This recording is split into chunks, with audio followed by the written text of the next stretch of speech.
In about a week, the mayor is going to be holding a party on election night. And there's going to be money there, like none of you bums ever seen. I got a ton of questions for you. Let me start with the most important up front, which is, you know how much I love Edge of Tomorrow. Every time I talk to you, I ask you the same thing. Do you think we'll actually get a sequel to that film?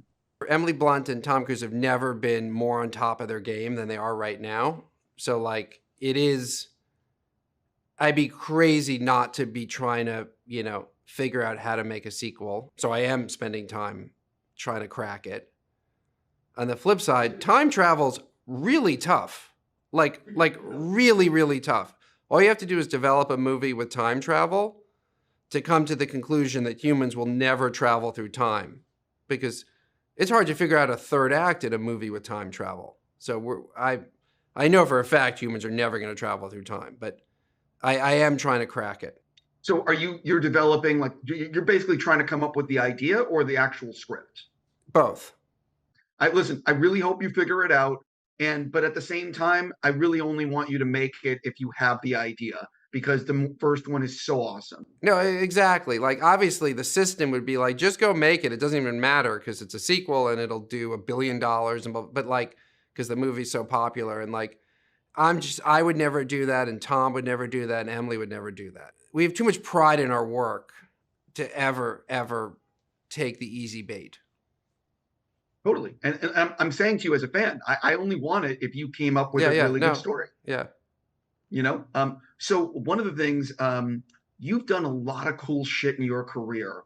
What do you consider the toughest scene or sequence that you've put on film as a director? I mean, certainly the car chase in Instigators was like one of the most challenging things I've ever done, because it was, it's a giant car chase that we're doing for real in Boston, which, by the way, if you got Boston's favorite sons, in the movie, it's a little easier to get the permissions you need, but still but the thing about Instigators is that I set as a goal for myself that I wanted what was happening inside the car, which is like a 4-page dialogue scene, to be more exciting than what's happening outside the car. And to do like a really funny argument in the car, right? Because we're discovering that, Casey Affleck's character is discovering that Matt Damon's character has suicidal fantasies. So he doesn't think Matt should be driving, because if you're in a high-speed car chase, you do not want the person driving the car to possibly fantasize about suicide. And they have Chau in the car, who's Matt's therapist. She's trying to talk Matt into slowing down or stopping. And if you're Casey, you don't want Chau to convince Matt to stop the car, because then the police will catch you. So I love the dynamic of what was happening between these three characters, but I was like, how can I film a dialogue scene while outside the car they're getting, they have, 100 police cars from multiple New England states chasing them and smashing into each other. And so trying to make that work was that sort of took everything I'd ever learned as a filmmaker up until Instigators, to figure out how you could even conceive of combining car chases, which I learned how to do during Bourne Identity, and how to shoot a dialogue scene in the middle of that. Usually in a car chase, people are just reacting to the car chase, and there's a little yelp here or there. It's not like the in-depth kind of scene that we had in Instigators. So from that was one of the most challenging things I've ever done.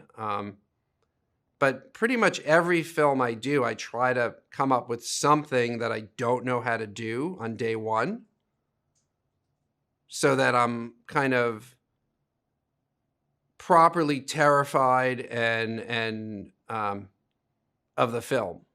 It also helps with this film that Matt and Casey are just so good together. They just are so good that I'm sure as a director, you're like, oh, thank you, God. Yeah, that's good for everything else. But when you're in the middle of a car chase, like, thank God you have that, but still doesn't get you, doesn't get you the scene. But No, yeah, no, totally. yeah, but if I didn't have the three people with the acting chops that Hong, Casey, and Matt had, like I would have had a heart attack long before I ever finished the scene. So I love talking about the editing process because it's where it all comes together. So you get in the editing room for this, were there any big changes that happened that you weren't expecting going in? Yeah, it was more a process of like how tight can we make the film?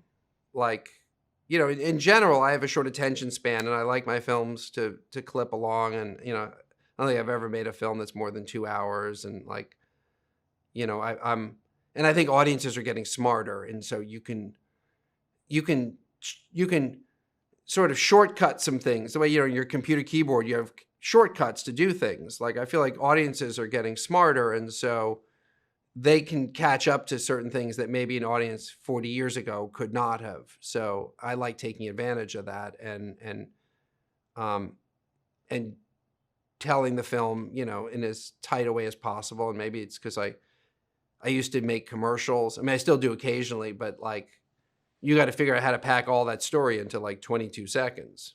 I'm almost out of time with you. I want to switch to something else. I thought you did such a great job with Roadhouse. And I just want to like give you props on it. And Thank you. Also the huge success of the film. Yeah, no, I think 50+ million people, something saw it. I am curious. They're making a sequel. Do you think you're going to go back, or do you think it was a one and done?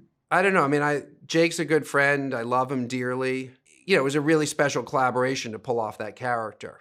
That's not kind of character Jake normally plays. So I hate to leave him hanging. But also I've never done a sequel, and, not that I don't talk about it, because obviously Edge of Tomorrow, it's not a day goes by I don't think about how we could pull that off.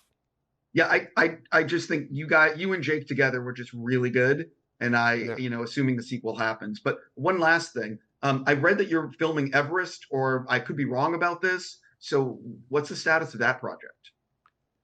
That's a film I'm desperate to make. It's a brilliant script about George Mallory climbing in 1921, back when no one had climbed Everest. The map wasn't even filled in.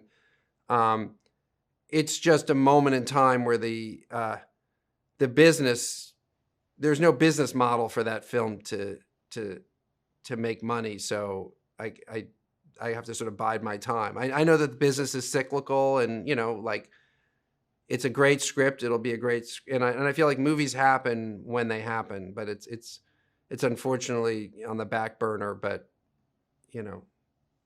lots of movies I've made have been on the back burner, and then they come to the front.